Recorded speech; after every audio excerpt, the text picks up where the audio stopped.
Oi, pessoa. Quando a gente fala da nossa cidade, a gente lembra bastante de carência econômica e da violência. Tá certo que é verdade, mas a gente quer mudar isso fomentando a cultura e nada melhor que conhecer os nossos talentos daqui. Eu sou a Márcia Antunes e hoje eu estou com uma artista visual e tenho o prazer de ser minha amiga Vera Junqueira. Prazer te receber aqui no programa da Aldeia Web. Nós temos um programa chamado Artes Visuais em Pauta. Verinha, eu te conheço, sei todos os detalhes da tua vida, mas eu gostaria que tu falasse um pouco quem é a Vera Junqueira. Bom, oi, pessoas também. Eu não nasci em Alvorada, mas vim para Alvorada bebê, então eu sou praticamente de Alvorada. E atualmente há 30 anos, eu tenho um ateliê têxtil de produção e criação em manualidades têxteis em geral. E tenho uma formação acadêmica em artes visuais pela Fevale, em Novo Hamburgo. E as artes visuais, embora elas alimentem a produção têxtil, mas a minha produção em arte visual ela caminha paralela, ela não é necessariamente não se utiliza necessariamente da linguagem têxtil. E, bom, em relação à Alvorada, eu sou assim, o que a Márcia falou está correto. A imagem que a Alvorada tem fora daqui é bem negativa, mas eu acho que a Alvorada não é isso, porque senão a Soul não estaria bem rica carregando gente todo dia de manhã para trabalhar em Porto Alegre, trazendo gente para casa só para dormir de noite. Isso significa que a Alvorada tem um povo trabalhador, e se não é mais trabalhador é porque não tem trabalho. E teve uma época que a gente tinha até uma certa vergonhinha, né, de dizer assim, eu sou de Alvorada. Tem gente que, eu lembro assim, de um tempo atrás, que a gente tinha que botar no currículo de profissional, bota outra cidade, porque é Alvorada.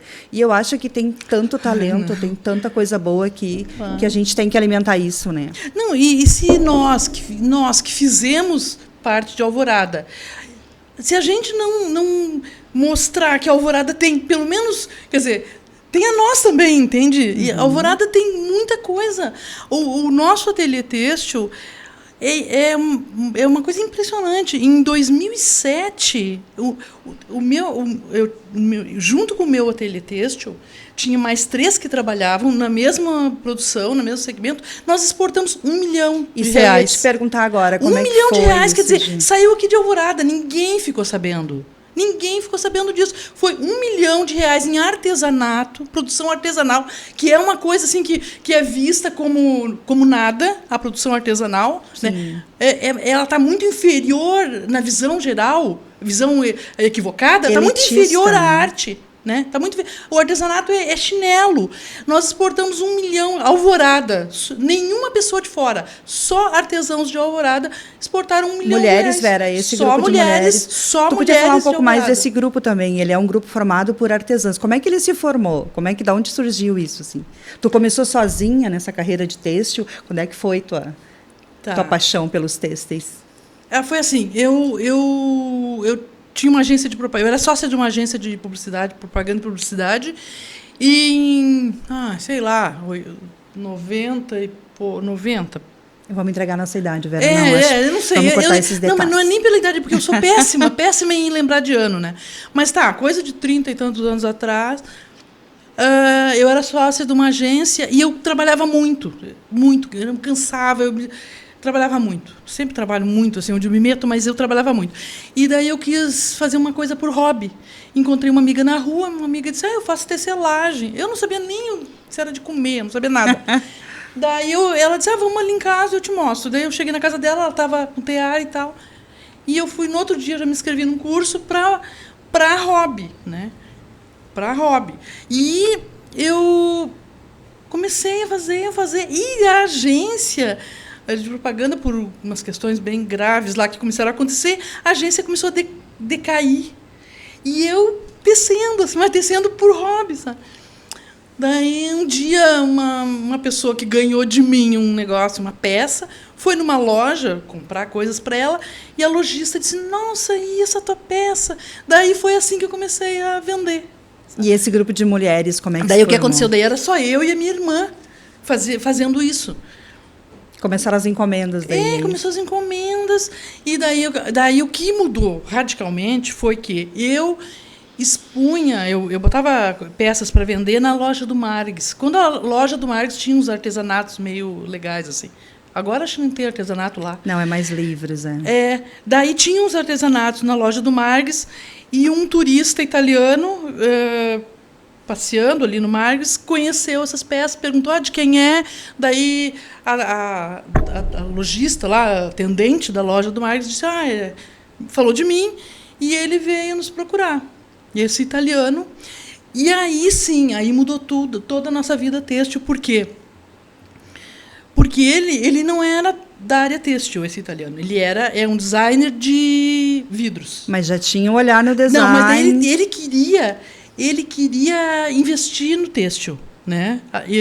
E além do vidro, que ele já fazia, ir para o têxtil. Aliás, ele faz vidros maravilhosos. E daí ele foi lá no ateliê, ali em casa, e daí começou. E ele começou a desenvolver. Ele ficou 3 meses aqui em Alvorada, só desenvolvendo coleção comigo. A coleção que ele ia... Foi em conjunto, então? Foi. Não. Cá entre nós foi uma opção de coisas minhas, já que ele pegou, assim que ele se apropriou, e consensualmente, evidente, né? E então, que ponto eu estou? Tá. Daí o que aconteceu? Desenvolveu a coleção e foi para a Itália. E daí sim, daí começaram. Ele fazia 4, 5 feiras por ano na Europa. Deixa eu ver onde. Paris, Milão, eram os principais. Depois tinha a Alemanha e teve... Eventualmente tinha uma nos Estados Unidos, que eu não sei que cidade. E vamos lembrar que era uma época que não tinha internet. Não. Era interação, né? Olho no olho, e-mail, de boca a boca, né? E-mail era o luxo. E daí o que aconteceu? Daí, Alvorada não tem tradição têxtil, não tem criadores de ovelha, não tem fiandeiras, não tem essas coisas. E eu tive que me puxar, né, para adquirir conhecimento cada vez mais para dar conta do recado. E as mulheres, e começou, quer dizer, comecei a trabalhar com uma vizinha, outra vizinha, e daí era uma época de muito desemprego. Eu lembro, muito desemprego. Parece que foi ontem, mas enfim, faz há muito tempo atrás. Agora está também. Não, que era uma outra. Depois teve uma fase melhor, né, em relação a essa coisa do emprego, mas foi anterior a essa fase melhor. Daí, menina, todos os dias a gente no portão, assim, querendo trabalho. E daí a gente chegou a ter 40 pessoas no meu ateliê, 40 mulheres. Todas mulheres, Todas mulheres. E eu me orgulho muito, mas assim, é a parte que eu mais me orgulho da minha vida profissional. É assim, essas 40 mulheres, eu até me emociono de falar disso. Essas 40 mulheres não era assim que elas faziam um artesanatinho na hora da novela. Não era isso. Elas entravam às 8 da manhã, saíam às 6 da tarde. Claro, saíam às 11 para cozinhar, não sei o quê, porque era todo mundo ali em volta do ateliê, né? Elas eram... Aconteceu uma coisa muito impressionante, que assim, a maioria delas eram sozinhas nas suas casas, nas suas famílias. Sozinhas no sentido... Chefes de família. Chefe de família. No sentido, ou tinham separado, ou nunca tiveram seus parceiros, sei lá. Elas criavam os filhos sozinhas, que tinham filhos, e as que não tinham eram sozinhas. Então, era muito impressionante isso. E nenhuma sabia tecer. Nada, elas eram... Então, tinha mulheres, assim... de serviço doméstico, muitas, de faxina, muitas, tinha prostituta, tinha que não fazia nada, que não trabalhava fora, tinha um monte de... Foi um workshop, elas vieram aprender e já meter mão na massa era para assim, trabalhar. Elas entravam às 8, renda. nunca tinham visto um tear, não sabia se tear era... O que era? Não sabia se era... Elas nunca tinham visto um tear. Elas entravam no primeiro dia, às 8 da manhã, às 4 da tarde, elas saíam com um cachecol no pescoço. Era uma coisa muito emocionante. Que bacana. Muito emocionante. E elas criaram seus filhos quando... né, depois eu vou falar do decorrer, mas quando as coisas começaram a finalizar, assim, aí... não tem nenhuma que trabalhou menos de 18 anos comigo no ateliê. Nossa, que bacana. Então, eles criaram filhos. Foi uma coisa muito impressionante. E não é só uma relação de trabalho também, né? É uma relação muito afetuosa, né? Afetuosa e uma coisa muito importante, que daí eu falo sempre, quando eu tenho oportunidade de falar da questão técnica, profissional do tecer, que o tecer não é tu apertar 3 parafusos. Não é. Quando tu está tecendo a vida. Isso pode agora tu, Márcia, dizer assim, não, isso aí é besteira. Só que tu vai chegar de manhã na frente de um tear, de tarde tu não é a mesma pessoa. Tu tá mais organizada. O tecer organiza. Tu pega uma maçaroca de fios e ele vira um tecido. Ele vira uma tela feita. Aquela organização, aquele processo de organização é interna também. Isso, para mim, é a grande magia do meu trabalho. É a grande magia. E o fato também eu acho isso, também sou artista visual, né? E também sou artista têxtil, mas eu sou assim, estou engatinhando, né? A Vera é minha ídola, gente. Estou emocionada aqui até de estar entrevistando essa mulher. Sim. E eu acho assim, eu comecei nessa arte também por necessidade financeira. A gente acho que começa todas as profissões, eu acho, com isso, né? E quando eu fui me inteirar realmente profissionalmente, fazer uma faculdade de artes visuais, eu vi que se dá o nome de artesanato, e artesanato é um resíduo que sobra em determinado lugar. Então, na cidade, por exemplo, é jornal, então eles vão fazer cestarias com jornal. Em alguma comunidade do Nordeste vai ter uma certa semente, uma certa palha, e elas vão fazer arte com aquilo.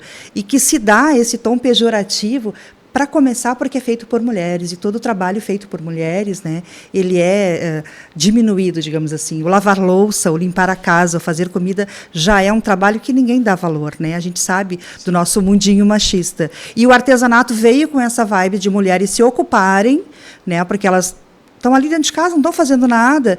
E eu acho, esses dias eu vi uma frase que eu achei fantástico, que artesanal é só um termo que a elite artística inventou para desprezar e se colocar num lugar superior, porque tudo é arte, né? E é apaixonante, eu acho, que também tu transmutar um material e dizer, eu fiz. Isso para uma mulher de uma cidade periférica, né, que está precisando, é fantástico. Assim, ó, o ateliê tem situações assim todas muito impressionantes. Uma delas é um marido ter ido lá para saber de onde vinha o dinheiro que a mulher levava para casa. Porque ele não acreditava que era de artesanato. Bando de mulher junta não vai dar boa. Ele não acreditava que era de artesanato, entendeu? Ah, sim. Tem ele isso, não acreditava. Né? Então, mas claro que eu não deixei entrar, né? Isso é evidente, que não entrou no portão. Eu vou permitir um absurdo desse. Não permiti. E, assim, teve uma outra moça, que ela era prostituta, e ela era também entregadora de folheto de campanha. Fazia de tudo um pouco. Em época eleitoral. Para se virar. Tá? E ela começou lá. E ela entrou de manhã, como todas, às 4, 5 da tarde, estava com um cachecol no pescoço. O que ela fez? Ela foi direto na Câmara de Vereadores mostrar para o vereador, para quem ela fazia as campanhas, e era meio ídolo dela, o cachecol. O que ele olhou e disse, bem capaz que tu fez isso. E ele não olhou o cachecol e virou as costas. Nossa. Imagina assim, então tem situações inúmeras de... E, assim, há outras coisas que eram, bem para comprovar o que tu está dizendo, que eram corriqueiras, mas corriqueiras durante 30 anos, não é corriqueiras de uma semana. Corriqueiras de 30 anos era assim, ó. Como as mulheres moravam ali na volta, qualquer coisinha que acontecesse na casa, o cachorro se soltou, sei lá o quê, vai ali e chama fulana. Chamavam lá no ateliê. Por quê? Porque aquele trabalho, mesmo dando o sustento mensal, ele não era considerado. porque era artesanato. Sim, pode sair a qualquer momento, é isso que tu quer dizer. Sim, não sim. se respeita. Claro, se fosse o marido num trabalho, sei lá, que fosse de pedreiro ou de qualquer coisa, ninguém não iam vai chamar. incomodar, né? Agora, como era a mulher ali fazendo artesanato, não importa que ela sustentasse a casa. Importa que é um trabalho que não merece o respeito. Foi assim, A mulher está fazendo artesanatinho. E elas, o bom de tudo é que elas começaram a aprender isso, sabe? E elas começaram a discutir isso dentro do ateliê. Olha só, vieram me chamar de novo por causa de uma besteira, não respeito o meu trabalho. E isso foi muito importante, esse crescimento que houve em cada uma, né? E tu te apropriar do teu próprio tempo como mulher, né? Porque a gente é socializado também para achar que um artesanatinho, a gente bota um diminutivo até para, né, vulgarizar um pouco o termo, desvaloriza. Isso é notório, a gente sabe que é assim. Mas quando ela começa a se apropriar, não, isso não é qualquer coisa, isso é o meu sustento, isso é lindo, eu estou criando algo, eu não estou, que nem tu falou, né, apertando um parafuso, eu não vou fazer um molde, e aquele filme do Chaplin, né, onde se aperta os parafusos e faz tudo sempre igual, eu não sou uma peça da máquina, eu estou criando, e ela se apropria desse ser único que ela é. Ninguém segura essa mulher, né? Infelizmente, a gente é de uma cidade bastante machista, de um estado bastante machista, em que as coisas são decididas muito pelos homens, são organizadas pelos homens, e quando tinha que pensar em uma artista aqui da cidade, nem pensaria em artistas homens, apesar de terem, né, muitos colegas, tenho a honra de conhecer muita gente, e como isso é importante a gente dizer para esse público e mostrar esse projeto, né? E como é que foi a saída para o exterior? Foi assim que nem tu falaste, foi lá no Marques e depois não parou mais? Não, como é que foi? Ficou Teve outros países que 19 também... anos. A gente trabalhou para esse cliente, que era um cliente muito bom, no sentido de que ele jamais negociou valor. A gente cobrava o nosso preço justo. A gente também é honesto, a gente não fazia exageros, porque ele não reclamava, a gente não se aproveitava. Mas daí ele fazia essas feiras internacionais e as nossas peças iam para todo mundo. Então as gurias, eu digo as gurias, sempre chamo as mulheres lá das gurias, né? Então as gurias ficavam assim, elas viam depois no Instagram, nas coisas, olha, elas mesmas fantástico. Diziam assim, inacreditável, showroom em Milão, e estava ali as peças que foram feitas ali na Felipe Camarão, no Alvorada. E olha só esse negócio de Alvorada que tu falou antes. Quando eu mandei fazer as minhas etiquetas com o meu nome, porque essa exportação tudo não ia o nosso nome, era o nome do cliente, né? Quando eu mandei fazer as minhas etiquetas, porque eu tenho uma produção própria, que eu vendo no mercado interno e tal, o fabricante das etiquetas, a minha etiqueta é assim, Vera Junqueira Teletextil, e atrás estava escrito Alvorada. O fabricante, que não tem nada que se meter em nada na minha vida, falou assim, a senhora não vai escrever Alvorada aí, né? A senhora vai perder cliente. Bem assim ele falou. Nossa... Meu amor, eu não vou perder cliente, porque você não sabe... Estou exportando, meu bem, dá licença. Isso é incrível, capaz, né? Isso nem entra em discussão comigo, mas é impressionante, sabe? É impressionante. E como é que é o teu processo de criação? Claro que, não sei se tu é que nem eu, as coisas vão mudando conforme o passar dos anos, né? Tu já tem uma experiência super sólida, de muita admiração, assim, uma artista têxtil de Alvorada, exporta, isso é fantástico, né? E como é que é o teu processo de criação? Ele hoje mudou? Como é que ele começou? Se hoje já tem alguma diferença? De cores, de texturas? Tem diferença. A principal diferença é a nossa idade. Determinada pelo tempo, né? Eu acho que o tempo... Eu vou falar uma banalidade, uma obviedade, mas o tempo... ele melhora tudo, eu acho, sabe? Ele só não melhora a lei da gravidade. Mas o tempo é fantástico com a nossa cabeça, né? E em relação ao a minha produção têxtil, eu me sinto mais madura agora, embora a juventude mental, aquela juventude da idade, ela nos dá uma euforia que faz tu criar mais. Explode mais. É, né? exato, sabe? E tu te atira também mais, né? É. Não deu, azar, vou fazer, não quero nem saber se vai... E sabe, então assim, é muito mais voraz a produção. Mas eu acho que também é bom isso, essa calma que a gente tem, porque também não tem que ficar criando...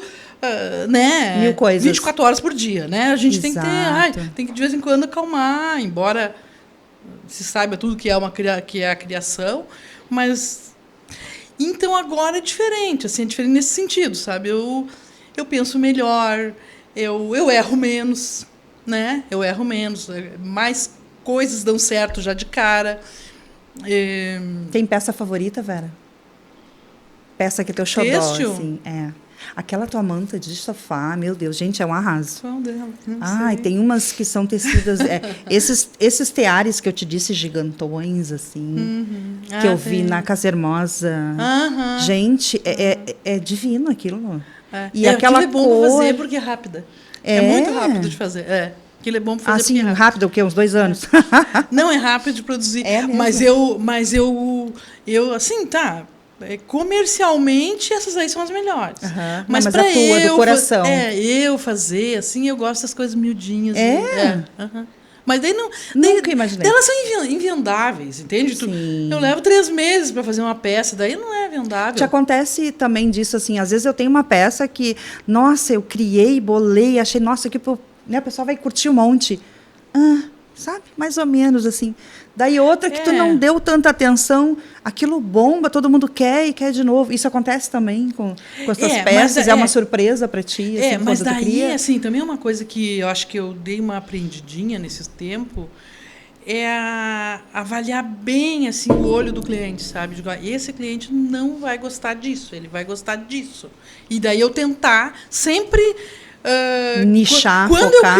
Quando eu criar, eu já crio pensando que perfil de cliente gosta disso, sabe? Porque senão é certo que pode te frustrar, né? E tanto economicamente quanto satisfação, né? Sim. Então eu sei, por exemplo, tem certos clientes que não adianta ele vai dizer, não gosto disso, sabe? Então ir filtrando e aquela velha dicotomia, assim, tipo, o que eu gosto de fazer como artista visual nem sempre é vendável.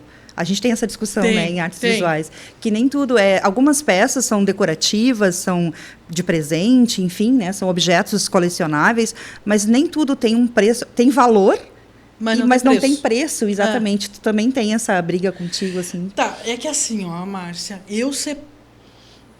o meu trabalho de arte visual não é comercial. Na tua cabeça já está separadinho. Não, ele não é comercial. Ninguém vai comprar o que eu faço. Porque eu não produzo... Um utilitário. Nem me refiro ao utilitário. Eu praticamente não produzo objeto. Né? Eu não conceito. É mais conceito. Então, o que acontece? Ela não entra não entra no assunto comercial, sabe? Então, o têxtil, sim. Daí, o que no têxtil eu posso fazer uma coisa mais elaborada, que daí para um cliente que vai pagar por uma coisa mais elaborada, né? Assim, mas a arte visual, não. E eu tenho visto assim uma volta também dos tempos passados. Eu tenho 49 anos, eu sou de um tempo em que a minha bisavó me ensinou a fazer crochê, tricô. Eu aprendi com a minha avó e a minha bisavó. Minha mãe gosta, mas não me ensinou nada nesse sentido assim. E parece que teve um tempo que não tinha nada, isso era coisa de mulherzinha, enxoval, não sei o quê. Isso. E agora está voltando com uma outra leitura, quer dizer, a mesma técnica ainda é tricô. Eu faço bordado, por exemplo, mas eu não bordo paninho de prato nem florzinha, né? Eu bordo frases feministas. Então, tem voltado, tem o mesmo material com uma outra roupagem. Como é que é isso para ti também? Assim, tu acha que tu ainda usa uma técnica mais antiga, isso se modernizou? Não, a técnica que eu uso é milenar. O meu trabalho, aquelas mantas que tu viste na Casa Hermosa, por exemplo, que são uns fios grossos e tal, aquilo ali é feito desde quando, sei lá eu quando... Tiraram da ovelha. Tiraram da ovelha, viram que torcendo dá um fio. E daí daqui a pouco viram, não, mas se eu tramar, se eu botar um assim, vira um tecido. E daí virou roupa. Quer contar um pouquinho desse processo? Porque eu sei como é que é. Eu tive o prazer de ir no ateliê dela e eu vi assim, esse processo todo de ferver para limpar. O que era aquele ferver? Como é que é o processo da etapa? Vocês recebem a lã? Assim, tu tem um fornecedor, né? Assim, tem algumas possibilidades da gente receber a lã, de diferentes possibilidades da gente ter a lã. Que a gente trabalha para um centro ambiental em Canela, que eles criam as ovelhas biodinâmicas, as ovelhas não tem nenhum no pasto, é tudo, não tem veneno, as ovelhas é só com homeopatia, não sei o que. Tá tudo perfeito, maravilhoso. A gente recebe essa lã deles, daí o que acontece? A lã suja, com xixi da ovelha, com tudo, como sai na hora da tosquia. E um parêntese que eu vou fazer, que não está na tua pergunta, mas eu acho legal falar, que é assim, atualmente, nosso trabalho tem enfrentado umas questões com os veganos, com as pessoas veganas. Por quê? Porque as pessoas veganas não usam nada de origem animal. Né? É uma discussão que eu gostaria muito de ter, inclusive se tiver alguma pessoa militante vegana querendo conversar comigo sobre isso, né? Eu gostaria muito de conversar sobre isso. Por quê? Porque eu também não sou uma comedora de carne, não é disso que eu vou falar. Eu vou falar do seguinte: um edredom, para uma fábrica, para uma indústria produzir um edredom, o quanto ela destrói o planeta. A água, né, também. Nossa, tudo, a água, a indústria, o resíduo, tudo. E um cobertor de lã de ovelha, não mata a ovelha. Não machuca também, né? As nossas ovelhas, elas estão domesticadas o suficiente para elas não saberem, elas não conseguirem sobreviver sem ser tosqueadas, porque elas criam uma massa de lã que elas morrem. Elas morrem fracas fisicamente e do calor. E a tosquia não causa nenhum trauma? Nem também. nada. A tosquia não machuca? Não, nada. Não machuca, não, nada. E o cobertor de lã de ovelha, além de ser um orgânico, natural, né, ele, com o tempo, ele apodrece, ele não fica. Então, o edredom sintético, além de tudo que ele causa para o planeta para ser produzido, ele continua causando descartado depois, né? Então, eu gostaria muito de conversar. Interessante, gostei. Eu gostaria muito de conversar com pessoas militantes veganas sobre isso. Mas tem um ponto que eu respeito da argumentação contra o uso da lã da ovelha, que daí é a coisa do antropocentrismo, que é assim: bom, o ser humano não é o centro do mundo, então ele não tem direito de explorar os animais, né? Que eles também usam esse argumento, e esse eu respeito, que é a mesma coisa que o mel da abelha, o ovo da galinha feliz, que eu chamo, né? Que é isso, daí a gente é o centro do mundo, nos damos o direito de explorar o que o animal fornece, mesmo que não cause problema para ele. Mas é uma discussão super legal que eu gostaria muito de ter, sabe? Eu gostaria muito, assim, muito mesmo, assim, de ter a sério, para eu saber, até se posicionar, para me esclarecer, né? Sabe? Isso, porque eu tenho N amigos veganos e sabe que não usam sapato de couro, mas usam melissa. Caramba, mas melissa vai o plástico é muito pior. Melissa vai levar quantos anos para apodrecer no planeta? Nunca vai apodrecer, entende? Não, cada embalagem que a gente compra hoje, tudo é embalado em plástico. Tá, né? Mas peraí, eu falei esse parênteses porque eu lembrava, porque tu me perguntaste como é que é do feito. processo todo. Tá, desculpe. Então, a gente pode receber essa lã suja, que a gente chama lã suja, da ovelha lá, e daí a gente lava, a fiandeira faz o fio e vira uma peça, mas uma peça rústica. Tá? Rústica por quê? Porque nós aqui, assim, os artesãos individualmente, não tem como transformar a lã bruta numa lã assim, não tem ninguém com lã aqui, né? Uma lã para usar no corpo, uma lã maciazinha. A gente não tem, porque precisaria de um grande processador e que só os lanifícios têm. Então, 98% da lã que a gente trabalha, ela vem do lanifício. O produtor, o criador da ovelha fornece a lã para o lanifício daí lava enormes máquinas. Ai, eu já vi coisa mais linda assim. É aquela fervura. Eu não sei que tamanho é o teu terreno, mas é maior que a máquina que lava é maior que o teu terreno. E é um negócio maravilhoso. É aquela fervura que eu vi aquele dia? Não, é outro processo. Não, aquela fervura é depois. Daí vai para um grande lanifício, o lanifício lava em umas máquinas gigantes e que inclusive os lanifícios não estão existindo mais, né? Estão falindo tudo, porque a lã está toda exportada para a China. Então, tudo são parênteses, tá? Mas tá, daí a gente compra a lã do lanifício, que ela já vem pré-processada, que vem são umas mantas de lã. Essas mantas vai para as nossas fiandeiras, que fiam em roca manual, fazem o fio manualmente, e elas entregam no ateliê lá em meadas. Essas meadas vão para a fervura ou para o tingimento. O nosso ateliê tinge, a gente faz o tingimento, que daí não é nós, é eu faço o tingimento, que daí é só eu que faço. Por várias razões eu decidi fazer, porque é um serviço perigoso, insalubre e se queima. É um terror. Mas é prazeroso pelo nascer da cor. Meio bruxaria, eu via uns caldeirões, joga tudo lá dentro. Eu não sei, gente, eu acho que é tecido, né? Diz ela, temos que confiar. E então, daí eu tinjo, e daí depois de tingido vai para os teares. Esse é o processo. Ele é tingido já afiadinho, né? Já afiado. E tem várias gramaturas, eu vi assim, né? Sim. Dependendo da peça que tu...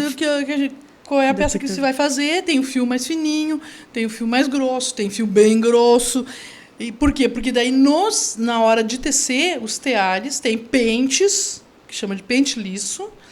Esses pentes vão determinar qual tecido, né? Um pente bem largão vai ser com fio grosso, vai ser uma trama grossa. E assim por diante. É isso. E como é que está hoje o ateliê Vera Junqueira? Esse novo capítulo é mais... É assim, ó. O que aconteceu? O nosso super mega cliente, ele, em 2019, ele estava fazendo uma feira, eu não sei se era Milão ou Paris, sei lá, numa dessas cidades. E daí ele não segurou a onda da concorrência com a China. Por quê? Porque a China, no estande ao lado, vendendo mantas de linho puro por um valor meia dúzia de dólares. E daí é impossível, né? Porque lá as pessoas que produzem para aquele estande chinês devem ser escravos. E nós não somos escravos do nosso cliente italiano, né? Sim. Então, é uma discussão que tem que ser feita agora, na atualidade, porque a arte, eu costumo dizer que toda arte é política, toda arte ela é política. Não tem nada a ver com partido, política de atitude, de posicionamento perante a vida. Se não for questionador, não for provocativo, nem é arte, né? Então, essa produção desenfreada... comecei mestrado em design de moda também, a gente estuda isso, chega a dar medo, assim, a pessoa pensa só no glamour, né, da coisa, e é assustador, tem desertos que estão tomados de peças de roupa como um lixo, como nossos lixões aqui no Brasil. Sim. Eles têm, né, o deserto do Atacama está tomado de montanhas, montanhas mesmo de roupas de fast fashion, né, que é essa produção que passou, peças que já passaram assim da estação ou descartadas, que não foram vendidas daquela coleção. E isso é muito grave, porque fica em choque com a produção. O que tu vê sobre o fazer manual, se está voltando? Eu, às vezes, sinto que as pessoas querem valorizar, mas não é ainda. Parece que a gente está meio engatinhando nessa valorização do tempo, porque o tecer, o artesanal, de todas as maneiras, mas o tecer mais ainda, ele é um outro tempo. Eu acho que a contemporaneidade ela é muito acelerada, tudo é muito rápido, tudo muito descartável, não serve mais, já mudou de novo. E o tecer e o artesanal ele tem um outro ritmo, um outro tempo. Como é que tu vê essa questão? Se voltou, se não voltou? Essa tua pergunta me remete a te dizer que eu não acredito na humanidade. Primeira coisa. Eu não acredito na humanidade, eu não acredito. Eu acredito individualmente, sabe? Eu acredito ali no ateliê, eu acredito naquelas mulheres trabalhando. Pequenas ações. Muito pequenas ações, mas isso não salva a humanidade. Não salva. Não salva. Por que que um ateliê em Alvorada, que já trabalhou com 40 mulheres, que agora tem meia dúzia, vai ter alguma força diante de um deserto de roupa de petróleo? Não tem, entende? Não tem. Eu não consigo... Eu não consigo crer, sabe? Eu não consigo crer. Assim, agora bate uma Vera desanimada, sabe? Bate uma Vera desanimada. Porque eu não acredito. É muito desleal a concorrência. A concorrência dos que têm boa intenção com o resto, com quem quer ganhar dinheiro. Entende? Eu acho que toda a história da humanidade, inclusive a história da arte também, tá em ondas, assim. Eu acho que são voltas, subidas e descidas, vamos dizer assim. Eu não acredito em evolução, de melhoria. Eu acho isso um termo bastante difícil de usar, né? Evolução das coisas. Mas eu acho que de tempos em tempos as coisas se remetem ao passado e tentam reconstruir. Sim, E como professora, isso, eu acho, é isso que eu acredito, sabe? Assim, Márcia, eu acho, sabe o quê? Um amigo outro dia disse uma coisa que me chamou atenção assim, para o meu trabalho, inclusive, que é assim, ó, um amigo meu disse assim, ó, o próprio veganismo, ou tu comer comida orgânica, é um movimento do capitalismo, não é outro. Uhum. A não ser que tu vai lá, morar lá, não sei aonde, vai plantar tua comida. O capitalismo percebeu que... E também transformou ele num produto, né? Exatamente. Que a comida orgânica, é um filão, sabe? É um filão. Então, o que acontece com isso que tu está dizendo, desse resgate da manualidade ou dos materiais né, mais sustentáveis? É meio parecido. Porque eu não quero trair o meu cliente italiano, sim, mas... Tu acha o quê? Que ele vendia as nossas peças por uma fortuna em euros na Itália, em todos os países da Europa. Aliás, ia para todos os países da Europa. Ele vendia para os caras lá em Dubai que tinham, sei lá, aqueles prédios inteiros, não sei o quê. Tu acha que eles compravam por quê? Porque aquilo era uma coisa chique dentro do capitalismo. Exótica, né? Olha, isso aqui é feito por umas pobres mulheres lá do fundão do Brasil. A gente tem essa visão mesmo, assim, quando a gente compra um óleo de andiroba das sementes do jequitinhonha. A gente também tem essa cultura do distante, né, do exótico ser uma coisa. Então, assim, ó, isso pega preço. Isso tem preço. É preço, não é valor daí, né? É preço. Isso é preço, sabe? Então, assim, ó, a resposta para essa tua pergunta é essa. Eu não acredito na humanidade. Eu não acredito. E se agora tem alguém lá em Dubai usando uma manta que eu fiz, me desculpe, mas não me orgulho nem um pouquinho. Não me orgulho, entende? Não tem por que me orgulhar. Eu ganhei aquele dinheiro e foi o dinheiro que me bastou e me sustentou em alguma situação, ou sustentou alguma das mulheres. Porque não é por uma... Não fiz nenhuma revolução com isso. Não fiz nada que... É chato falar isso contra a gente mesmo, né? Mas eu tenho que falar. Eu não fiz nada de bom. Vendendo uma manta para um cara lá de Dubai. 30 anos de história, tu ajudaste 40 mulheres. Talvez seja esse o teu legado. Eu tô falando em relação a essa tua pergunta, sim. Do valor que tem as pessoas estarem recuperando. Claro que tem valor o quê? Daí tu pega assim, uma artista como a Nara Guichon em Santa Catarina, que vai lá e recolhe as redes e transforma aquelas redes em tecidos lindos e não sei o quê, não sei o quê. Isso é fantástico. Mas ela é uma para pro litoral inteiro de Santa Catarina de rede, matando os peixes. Entende? Então, assim, ó...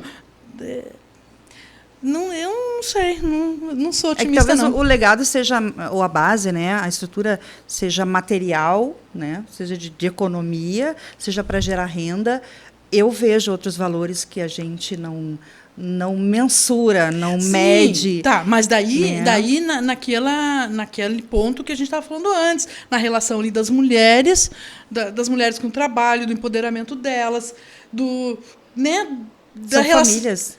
da relação delas com uma vida nova, até na relação entre si, que elas não estavam numa fábrica certeza. concorrendo com ninguém. Então, isso tudo é fantástico, Isso eu concordo. Isso é fora de série. Né? Eu concordo. E outra questão interessante, não são 40 mulheres, são 40 famílias. Sim. E daí sim. são famílias que vão alimentar o comércio local, que vão comprar da padaria. Sim, isso é verdade. Tu isso entende? É verdade. Então, assim, talvez o teu mundo, o teu objeto teve valor, sim, tanto financeiro quanto artístico, criativo. Isso não, você não tem nem o que discutir, mas eu acho que o valor por trás disso foi muito maior. O teu ganho é esse Sim, legado, né? Sim, com certeza. certeza. E é claro que é cansativo, Claro. acho que a nossa visão desanimadora da economia, ela é um pouco isso de, tô exausta porque a gente trabalhou muito, a gente se envolve de verdade. E se envolver num projeto assim, de levantar mulheres, né? Claro. Não foi Sem carregada, dúvida. né? Vocês se estruturaram, mas eu acho que é meio que por aí, sabe? Sim, então, que a sociedade vai... Quando eu falo que aquela manta lá em Dubai com não sei quem que... Como é que é? Como é que são as autoridades lá, os... uns, tá, não me lembro agora o termo do cargo das pessoas lá. Grão, não sei o quê. Aquela manta, sultão, não sei do que lá. Aquela manta lá, para mim, ela não tem valor nenhum em ter chegado. Ai, como é? Eu não sei se eu vou saber me expressar. Eu exportei uma peça para lá. Isso tu não que isso não tem importância? Não, a importância disso aí é antes. É tudo que aconteceu para essa manta existir. Sim. O dinheiro que nós recebemos por essa manta, tudo isso aí tem valor. Uhum. Agora, o fato dela estar com A ou B da classe A do mundo, isso para mim não tem valor. Sim, te entendi. Entendeu? Tem valor, é o antes, sabe? As gurias lá teceram, sei lá, e é legal. E tem uma coisa que era muito boa para a autoestima de todas, era ver as fotos das exposições das nossas peças no mundo, sabe? Nossa, as gurias levavam para a família ver, Sim. sabe? Levavam, olha aqui, isso aqui foi eu que fiz, e está lá numa exposição em, sei lá, em Paris, não sei aonde. Esse é o teu antes, né? Esse não é é a antes. peça ter chegado lá. Não, São essas mulheres que fizeram, se levantaram e levaram essa peça para o exterior. Eu acho que se tem algum modo que a economia está indo para esse lado de... Não sei se a gente consegue derrubar. Claro que Será não. que conseguiremos? Desculpa, né? mas não. Enfim, vou dar spoiler, talvez não. Mas eu acho que é meio que se organizando, sabe? Como sociedade aqui também. Também tem um projeto com mulheres aqui da cidade. E é meio isso, assim. É devagarinho e é no nosso entorno. Tu entende? Eu acho que por isso a importância desse projeto, assim, para a nossa cidade, eu acho que é isso. De criação de arte, que é algo autoral, legítimo, sem competição, ante qualquer outra, né, opressão que as mulheres já sofrem, não só de grana, gente, é emocional, né, meu Deus, é tantas coisas que eu acho que não cabe no nosso tempo, mas, enfim, eu acho que meio que, se é uma solução, vou botar bastante aspas aqui, eu acho que é esse caminho de organizar um pequeno grupo, o teu entorno, um grupo também de afetos, entende? Uhum. Porque nesse mundo contemporâneo de 15K de like, não sei quantas curtidas, não sei quantas visualizações, isso dá engajamento. Gente, isso me atordoa às vezes, porque eu não sei quem é meu vizinho. A minha vizinha se mudou ontem e eu mal dava bom dia e boa tarde.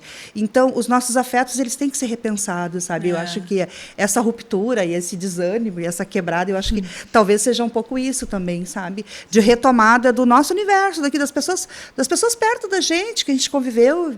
Sim. Né? E está pertinho, e talvez essa seja a revolução do mundo. Eu tenho medo da globalização, sabe? Acho interessante, porque é know-how também, né? Colocado para aquelas mulheres que estão tecendo terem uma peça fora, né? E aí, como é que estamos? Tudo certinho? Bom, a gente está num papo aqui muito, muito interessante, né? Meio político, não tem como, né? Não falar de, Sim, a vida é isso. De política. Como é que é o teu processo de criar uma peça de cores? Eu sou muito apaixonada por teoria de cores, assim. Como é que tu escolhe essas cores?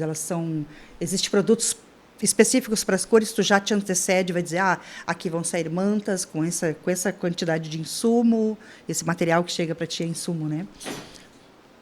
Cartela de cores, tu é maravilhosa, assim, eu acho uma coisa bem orgânica, lembra muito a natureza. O que te inspira? Eu acho que todas as cores são boas, né? Todas as cores são lindas. Qualquer uma cor é linda. Desde que tu... Não sei, daí... Eu não sei se eu sei teorizar sobre isso, ou discursar sobre isso, né?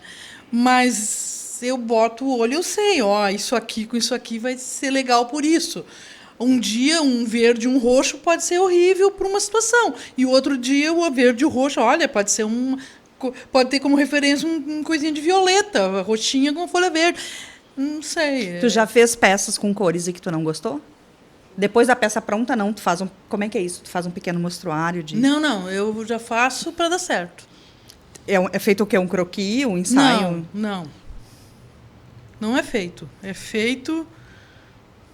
É que assim, a minha dinâmica... Eu trabalhar sozinha é um desastre, porque eu organizo tudo nas prateleiras, tudo bonitinho para ficar organizado, para eu poder... Pensar e revirar tudo. Daí eu boto tudo no chão. Depois que eu... Bom, tá tudo ali. Então eu boto tudo de volta. A minha vida é botar fio em prateleira, tirar fio de prateleira. E tu mora onde é o teu ateliê, né, Vera? Não mais. Não mais? Não mais. Onde eu moro é onde sempre foi o ateliê. Não tá mais ali. Durante quase esses 30 anos. Aliás, o ano que vem faz 30 anos. 30 anos faz o ateliê. Em 22. E daí, o ateliê ruiu. Os cupins, era madeira, e os cupins começaram a destruir. E daí veio bem na pandemia, bem agora, no início da pandemia, e eu decidi não construir de novo ali. E eu fiz uma horta maravilhosa. Minha horta foi a horta mais linda da pandemia foi a minha.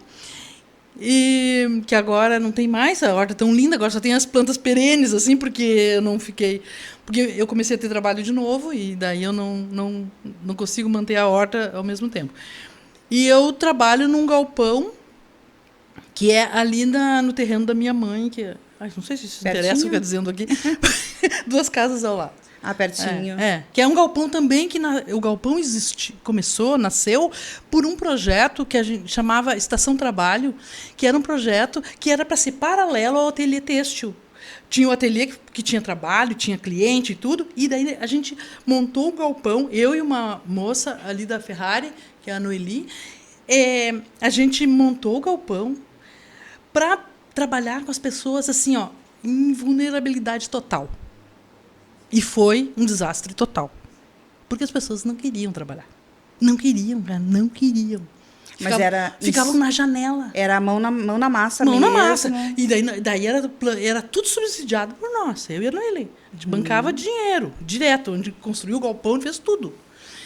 E as peças não eram de pedido. Era para as pessoas aprenderem a fazer. E foi um desastre. Foi uma coisa. Porque daí a gente chegou a uma conclusão... Não sei se eu devia dizer isso aqui. Mas a gente chegou a uma conclusão que se a pessoa não quer, a gente não adianta tu dizer, entendeu? Sim. Tu oferecer. Sim. Foi isso que aconteceu. Porque a diferença do ateliê têxtil. No ateliê meu, as pessoas queriam. Elas iam lá e diziam assim, olha, eu preciso de trabalho, minha situação é essa ou aquela, eu quero um trabalho, só que eu não sei fazer nada. As pessoas diziam isso para mim, porque ninguém sabia tecer, nem Alvorada não tem tradição têxtil, nem de nada. E as pessoas pediam isso. Agora, nesse outro, a gente que ia lá e oferecia. E foi assim, um desastre total. Daí uma moça, de 10 pessoas, uma moça disse assim para nós, para mim e para a Noeli, eu não quero continuar com a vida que eu tenho. Eu quero uma oportunidade. Quando ela viu que a gente ia encerrar, entendeu? E daí ela passou para o meu ateliê e ficou comigo 18 anos, trabalhando. E trabalhar em casa, como é que é isso? Separa bem... É uma tortura ou é um sonho? Então, todo mundo disse na pandemia... Isso. Porque agora na pandemia foi isso. O pessoal vou trabalhar em casa, vai ser uma maravilha. Não é. Não, eu já tenho essa tradição assim, de trabalhar em casa sempre, né? Sempre trabalhei assim. Eu digo, a vida Vera artista, a vida Vera dona de casa, mulher. Não chega a ser uma luta, mas tem que estar atenta, sabe? Mas daí é uma coisa característica pessoal minha, o trabalho eu priorizo o trabalho em relação a quase tudo. O trabalho o trabalho é o meu estar comigo, sabe? O trabalho é minha salvação. Então, como o trabalho é minha salvação, sei lá, varrer a casa fica para depois. Entende? Sim. Eu não sou assim muito dedicada à casa. Passou isso para as mulheres também? Elas passaram a ser menos donas de casa, começaram a se preocupar mais com o trabalho? Como é que foi? Eu não acredito que sim. Porque tem isso também, né? De uma mulher que está sempre trabalhando na sua casa, é limpar, cuidar de filho, e daqui a pouco, opa, eu consigo fazer outras coisas. E daí, isso também é um meio de controlar, mas elas não né? conseguiram trabalhar em casa. Elas. Várias situações aconteceu a oferta de, não, leva um tear para casa e trabalha em casa. Não, elas levavam e não rendia. Porque elas levantavam e faziam não sei o quê. Levantavam, daí a louça fica prioridade em relação ao tear. Não funcionou profissionalmente. Não funcionou. Elas tinham que ir para o ateliê. Agora, na pandemia, eu li um artigo também que dizia que durante a pandemia, 2020 e 2021, as mulheres deixaram, metade dos artigos científicos, as mulheres pararam simplesmente de publicar. Né? Porque elas estão em casa, sempre tem o que fazer. E os homens triplicaram o número de artigos publicados por homens, mesmo estando em casa. Quer dizer, ainda porque tem... alguém lavava a louça para ele. Exato. A gente é socializado, né, para a mulher fazer esse serviço. Isso também é do capitalismo, né, Vera? A gente sabe, mas enfim. A mulher fazer aquele trabalho não pago, não remunerado, que é o cozinhar, o passar.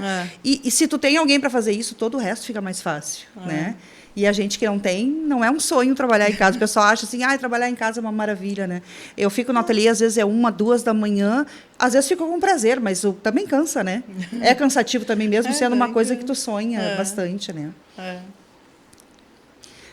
Então, para fechar aqui, o que tu acha da nossa cidade? O que tu vê como alternativa para a cultura na nossa cidade? Porque tu é uma artista daqui e tu não saiu daqui. Mesmo tendo a experiência do exterior, tu podia ter ido para outra cidade, outro lugar do mundo. Isso foi importante para ti também te sentir parte da comunidade? Não, eu sou o que eu sou por causa de Alvorada. Eu não sou de declarar amores. Não sou muito assim dada a declarar amores, mas eu amo Alvorada. Eu amo Alvorada e eu brigo por causa de Alvorada. E se alguém fala mal de Alvorada perto de mim, tem briga, é certo que tem briga. Eu não suporto. Quando alguém... Hoje eu fico brava. Só isso. Já fica furiosa, já compra briga. Fico, mas onde se viu?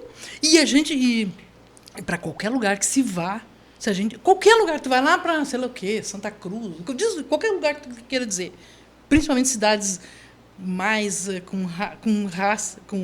com etnias mais definidas, como alemãs ou italianas e tal, tu fala que é de Alvorada... A pessoa já te olha diferente. Chega como, a dar se tu não tá bem vestido, ele já te olha como tu, o próprio ladrão. Entende? Não, eu ou brigo. Foi assaltado ou até o próprio ladrão. Exatamente. Né? Não, eu brigo. Eu sinto que mudou um pouco de um tempo para cá, assim, isso eu vejo nos meus alunos. Porque Alvorada que é vítima, começando. Entende? Tem ladrão? Tem assaltante? Tem. Os meninos estão... usuário de droga, de crack, estão todos se morrendo de crack, morrendo a bala, morrendo... Então, é verdade, não é mentira. Mas Alvorada é vítima. Alvorada é vítima dessa porra desse sistema, entende? Alvorada é vítima. Então, assim, não venham falar de Alvorada, cara, não venham. Não venham. Vão entender Alvorada, daí a gente conversa. Já me perguntaram também assim, mas tu estudou tanto, faz sempre curso, mas... Por que tu continua numa cidadezinha? Esse diminutivo me incomoda muito. Essa pergunta né? é frequente. Por que tu fica ainda... porque eu te admiro tanto. Às vezes vem uma tentativa de fazer elogio, né? Tu é Ok, obrigado. Teu elogio foi muito infeliz. Mas te admiraria mais ainda fora de Alvorada. Mas se tu admira tanto essa figura, é aqui o meu lugar. Claro. É aqui que eu sou necessária. Claro. E eu sinto também que a gente faz, sim, diferença. E nessa troca, assim, né? É Alvorada, é por estar em Alvorada que eu me construí inteira. É por estar em Alvorada. Eu não me imagino morando, sei lá, qualquer bairro de Porto Alegre que ser a pessoa que eu sou, entende? A visão de mundo, a visão humana, os sacrifícios que eu fiz para eu fazer as minhas coisas, os sacrifícios que eu fiz para estudar lá em Novo Hamburgo, sair às 5 da tarde de Alvorada e chegar de volta às 1 da manhã. Tudo isso me construiu. E é porque eu estou em Alvorada. E o olhar que eu tenho sobre o humano, que é o que eu acho que é uma das coisas de maior valor meu, modéstia à parte, é porque eu moro em Alvorada. Entende? Então, assim, Alvorada é um caos? É um caos. Alvorada só tem... dá para dizer só. Dá para botar no superlativo isso. Alvorada tem administrações péssimas que não respeitam as pessoas? Tem. Mas assim como tem o Estado, tem o país, entende? Então, o que acontece? Alvorada é vítima. Eu sempre digo uma coisa. Quando a gente estuda homeopatia, o medicamento é a essência do todo é o medicamento homeopático. Eu acho Alvorada a essência do Brasil. Eu sempre digo isso, porque é assim, tudo de ruim que tem no Brasil tem em Alvorada. E tudo de bom que tem no Brasil tem em Alvorada também, né? Então, assim, meu encerramento é dizendo isso, que eu amo Alvorada. E depois de tanta luta, de tanta briga, a gente acaba... Né? A gente briga, na verdade, porque a gente ama, né? É isso. Pois é sério, essa frase serve nesse caso. É um prazer conversar contigo, como sempre. É uma honra, né, ser eu a pessoa que vai te entrevistar. Que a gente possa passar um pouco dessa luta, dessa briga, mas dessa paixão também pela nossa cidade, difundir e fomentar a cultura, porque existe sim cultura, e a gente vai ver nos próximos programas. Aqui hoje, então, a gente encerra o Artes Visuais em Pauta, que vai estar logo aí no teu canalzinho da Alvorada Aldeia Web. E eu quero agradecer o convite também. Obrigada, foi um prazer ser entrevistada por ti. Obrigada. Tchau, gente. Até mais. Até.